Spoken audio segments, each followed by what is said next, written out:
What do Superman and the bond vigilantes have in common?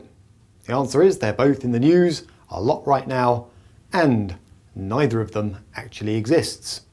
That won't stop newspaper writers commenting on the existence of a shadowy group of speculators called the bond vigilantes. I'll just write that down for you.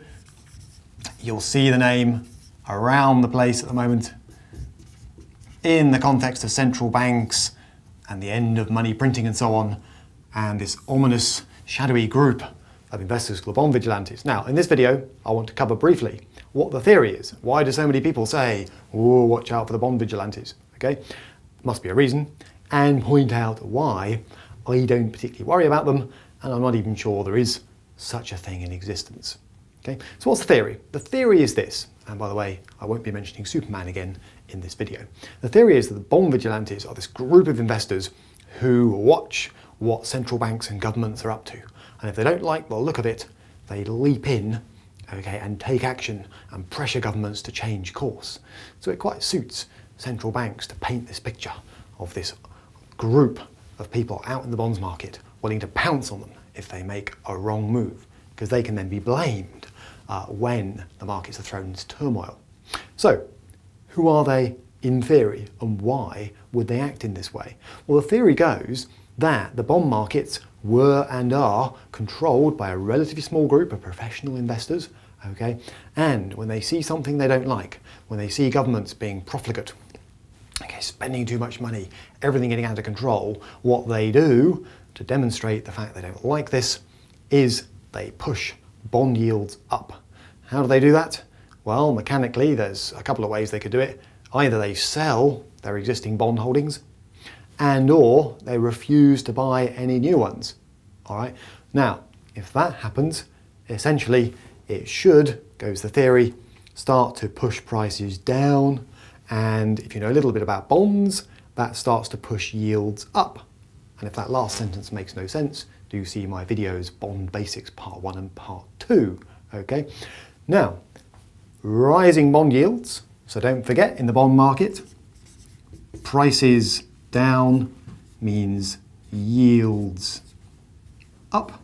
It's the basic relationship. What effect will that have? Well, so the theory goes, well, this is not theory, it's actual fact, of course. If governments see their sovereign bond yields, that's their IOUs, if you like, rising, it makes it more difficult for them to both service existing debt and issue new debt. So they get a rap on the knuckles from the bond vigilantes and they change their ways in response. Okay? And supposedly, central banks and governments live in terror of this group of professional investors. Now, I've got to be honest, okay, I don't see much evidence anymore, and I'm not alone.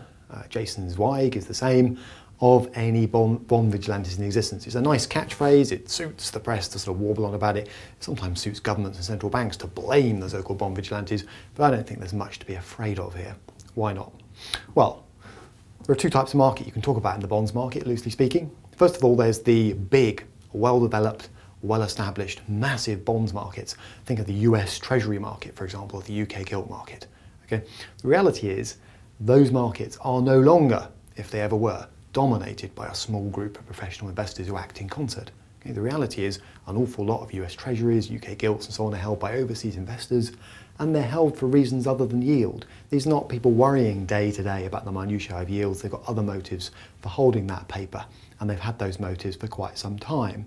Okay, so in that sense, it just seems a little odd to talk about this, what is now a very diverse group of investors, all getting together around some mythical table to collude to fight the Fed, or to rap the Federal Reserve over the knuckles for spending too much money, for argument's sake.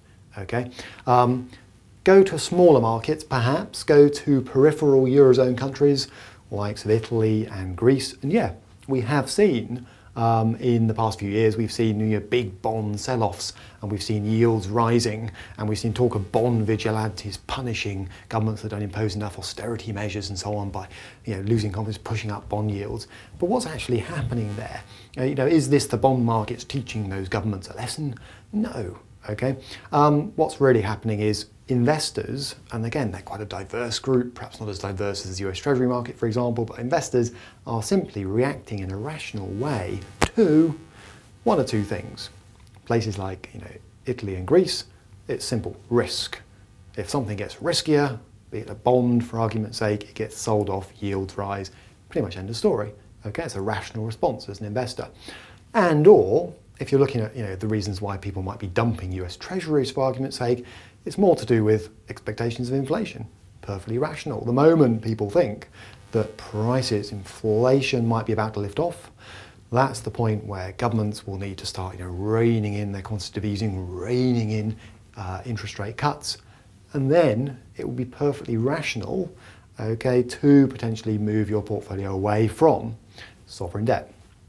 So I suppose my message is, great, it makes headlines, it makes journalism look a bit sexier, it gives central banks a defence mechanism and governments to talk about bond vigilantes, okay, and maybe there's more evidence for their existence 10, 20 or more years ago. But these days, I don't really see how you can talk about bond vigilantes in any meaningful way in established bond markets, and frankly, not even sure it makes a lot of sense to talk about them in even smaller markets. I'll leave you with this thought. How many times have you heard the phrase equity market vigilantes, or foreign currency vigilantes, or house price vigilantes? You haven't, okay? And therefore, I see no reason to start scaring people with phrases such as bond vigilantes either.